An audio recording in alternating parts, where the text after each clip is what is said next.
truth. Here's the postmodern world. It's the Hobbesian nightmare. It's everyone against everyone else, except it's not individuals, it's groups. And you're stuck in your damn group, and it's the only thing about you anyways that's relevant, which is why we might base our hiring on it, for example. And you're oppressed, and even if you don't know it, it's only because you've internalized it, and it's the only thing that's real about you anyways. And I can't talk to you because I'm in my own little silo of privileged belief, and besides, we can't use logic because that doesn't exist, and so you're in a group and I'm in a group, and all we can do is have a war. Or we can talk, but we don't get to talk because you can't talk if you're a postmodernist, because speech is just chatter. So when it's just chatter that supports the people in power, that's how they think. And so the whole world is this little armed war of identity group against identity group against identity group. And you shut down people who don't agree with you, because why should you let them talk? You don't believe in any of the reasons why you would let someone talk.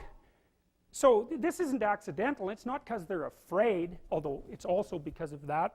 They hijack, fear. They hijack compassion. They make anyone who puts forward an alternative view into a terrorist of ideas, and someone who's heartless at the core, which is really incredibly intelligent. It's such a good strategy. It's so devious and brilliant, and it's so effective. Because who the hell wants to be labeled a bigot? You probably are a damn bigot, just like everyone else. So, and it's easy to make people feel guilty about that, and maybe they should. So anyways, what's going on? Well, that's what's going on. And so what do you do about it? Well, I don't know what you do about it, but I have a theory, and that's one I've been working on for like 40 years. So one of the problems with postmodernism, and I'm going to take 5 minutes, and then we're done. One of the problems with postmodernism is that, and this is a big problem, like this is a fatal problem, apart from the fact that it's incoherent and there's no value structure in it, and it's fundamentally divisive and destructive.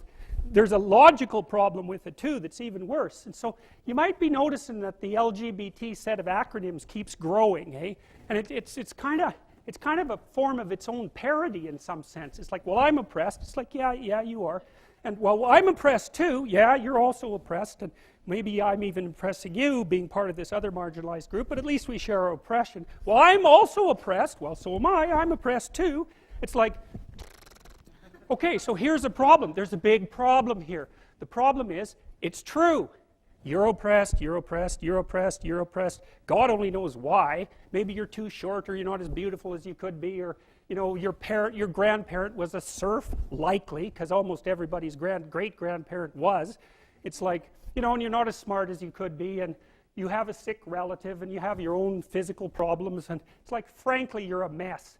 And you're oppressed in every possible way, including your ancestry and your biology, and the entire sum of human history has conspired to produce victimized you with all your individual pathological problems. It's like, yes, true. Okay, but the problem is that it is true. And so if you take the oppressed, you have to fractionate them. It's like, you're a woman. Yeah, okay, well, I'm a black woman. Well, I'm a black woman who has 2 children. Well, I'm a black woman who has 2 children, and one of them isn't very healthy. And then, well, I'm a Hispanic woman, and I have a genius son who doesn't have any money so that he can't go to university, and I had a hell of a time getting across the border. It was really hard on me to get my citizenship. My husband is an alcoholic brute. It's like, well, yeah, that sucks too.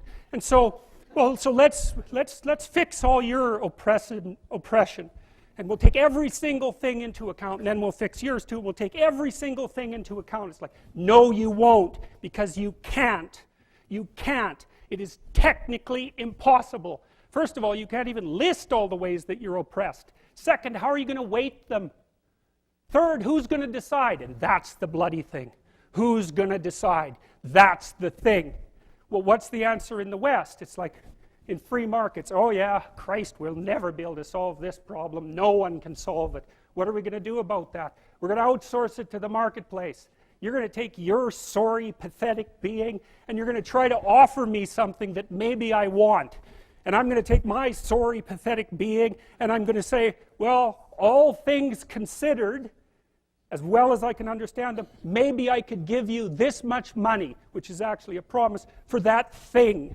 And you've packed all of your damn oppression into the price. And I've packed all my oppression into the willingness to pay it. And that solution sucks. It's a bad solution. But compared to every other solution, man, it's why 10% of us have freedom. And so there's a tremendous illogic at the bottom of this. It's like, you have to fractionate the oppressed all the way down to the level of the individual. Well, that's what the West figured out. You know, there's a couple of figures who are at the mythological roots of our culture, and you know, people get upset with me because I bring in religious themes, but I understand some things about mythology and religion. And it's not an accident that the axiomatic Western individual is someone who was unfairly nailed to a cross and tortured. It's like, yes, right, exactly. So what do you do about that? Well, I thought about that for a long time too. It's like, well, you don't get together in a damn mob, because all that does is allow you to be as horrible as you could possibly imagine and suffer from none of the consequences. That's a bad idea. So how about we don't do that? Well, there's a deep idea in the West too. It's like, pick up your damn suffering and bear it and try to be a good person so you don't make it worse. Well, that's a truth, you know. I read a lot about the terrible things that people have done to each other. You just cannot even imagine it. It's so awful. So you don't want to be someone like that. Now, do you have a reason to be? Yes. You have lots of reasons to be. God, there's reasons to be resentful about your existence. Everyone you know is going to die. You know, you too. And there's going to be a fair bit of pain along the way, and lots of it's going to be unfair. It's like, yeah, no wonder you're resentful. It's like, act it out and see what happens. You make everything you're complaining about infinitely worse. There's this idea that hell is a bottomless pit, and that's because no matter how bad it is, some stupid son of a bitch like you could figure out a way to make it a lot worse. So you think, well, what do you do about that? Well, you accept it. That's what life is like. It's suffering. That's what the religious people have always said. Life is suffering. Yes. Well, who wants to admit that? Well, just think about it. Well, so what do you do in the face of that suffering? Try to reduce it. Start with yourself. What good are you? Get yourself together, for Christ's sake, so that when your father dies, you're not whining away in a corner, and you can help plan the funeral. And you can stand up solidly so that people can rely on you. That's better. Don't be a damn victim. Of course you're a victim. Jesus, obviously. Put yourself together. And then maybe if you put yourself together, you know how to do that. You know what's wrong with you, if you'll admit it. You know there's a few things you could like polish up a little bit, that you might even be able to manage in your insufficient present condition.